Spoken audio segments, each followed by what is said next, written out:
ఏం తమ్ముళ్ళు హుషారుగా ఉన్నారా? హుషారుగా ఉంటే గట్టిగా చప్పట్లు కొట్టి హుషారుగా ఉన్నామని చెప్పండి. శభాష్.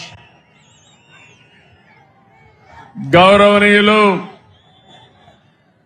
జనసేన అధ్యక్షులు, నాకు అత్యంత మిత్రులు, పవర్ స్టార్, అదేవిధంగా రాజకీయాల్లో ప్రజల కోసం అలుపెరగని పోరాటాలు చేస్తూ నేను చేసే అన్ని మంచి పనులకు సహకరిస్తున్నటువంటి పవన్ కళ్యాణ్ గారికి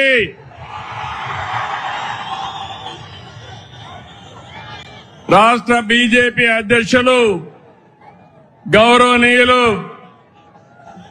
మిత్రులు మాధవ్ గారికి, రాష్ట్ర తెలుగుదేశం పార్టీ అధ్యక్షుడు పల్లా శ్రీనివాస్ గారికి, వేదిక పైనున్న కేంద్ర మంత్రులు, రాష్ట్ర మంత్రులు, ఈరోజు సూపర్ హిట్ సభకు తరలి వచ్చిన మీ అందరికీ అభినందనలు. 15 నెలల పాలనపై కూటమి నిర్వహిస్తున్న తొలి సభ అదరగొట్టింది. అవునా కాదా అని అడుగుతున్నా. మంచి ఎండ, మా ఆడబిడ్డలు చూస్తున్నా. మీ ఉత్సాహం చూస్తే మేమందరం మీకు రుణపడి ఉన్నామని మరొక్కసారి తెలియజేస్తున్నాం. నేటి ఈ సభకు కారణమైన స్త్రీ శక్తికి వందనం, మా యువ కిషోరాలకి వందనం, అండగా నిలిచిన అన్నదాతకు వందనం, ప్రతి తల్లికి వందనం, కార్యకర్తల కష్టానికి త్యాగానికి వందనం. తమ్ముళ్ళు, ఎన్నికల ముందు ఎంత ఉత్సాహంగా కసిగా ఉన్నారు, నేడు అలాగే ఉన్నారు. తెలుగు తమ్ముళ్ళ స్పీడ్, జన సైనికుల జోరు, కమలదళ ఉత్సాహం, ఇంకేమైనా ఎదురుందా తమ్ముళ్ళు అని అడుగుతున్నా మిమ్మల్ని. ఈ సభ రాజకీయాల కోసరం కాదు, ఓట్ల కోసరం కాదు, ఎన్నికలు కూడా లేవు.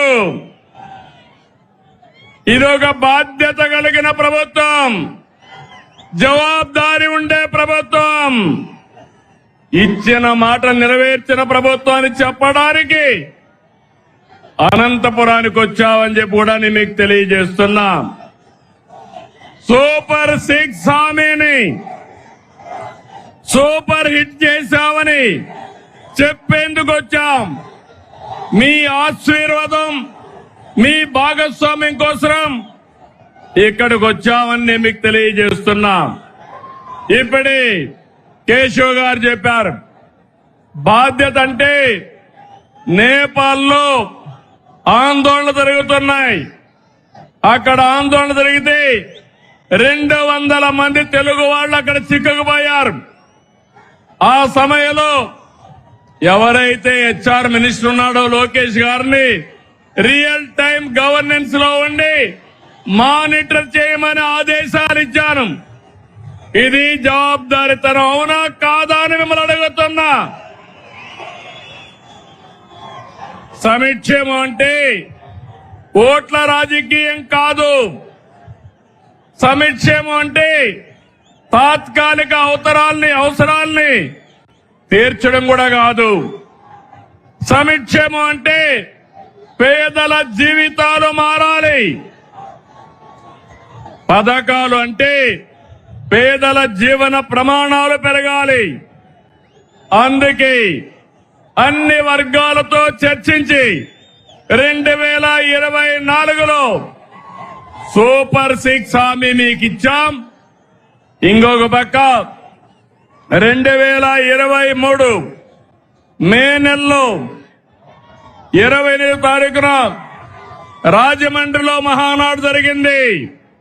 సూపర్ 6 ను ప్రకటించాం.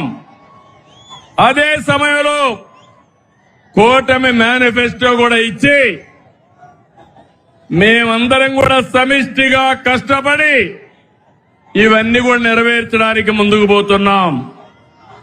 2004 ఎన్నికలు చరిత్రను తిరగా రాశాయి. తమిళలో కానీ ఇని ఎరుగని రీతిలో 57% ఓట్లేశారు. 94% స్ట్రైక్ రేట్ వచ్చింది. 164 సీట్లు గెలిపించారు. ప్రతిపక్షానికి హోదా లేకుండా చేసిన మీకు మనస్ఫూర్తిగా అభినందనలు. ఇంకొక పక్క 21 లోకసభ సీట్లు గెలిపించారు. అయితే గత ప్రభుత్వం ప్రజావేదిక కూల్చివేతతో విధ్వంస పాలన మొదలుపెట్టి రాష్ట్రాన్ని అగాధంలోకి నెట్టేసింది. 10 లక్షల కోట్ల అప్పులు, తప్పులు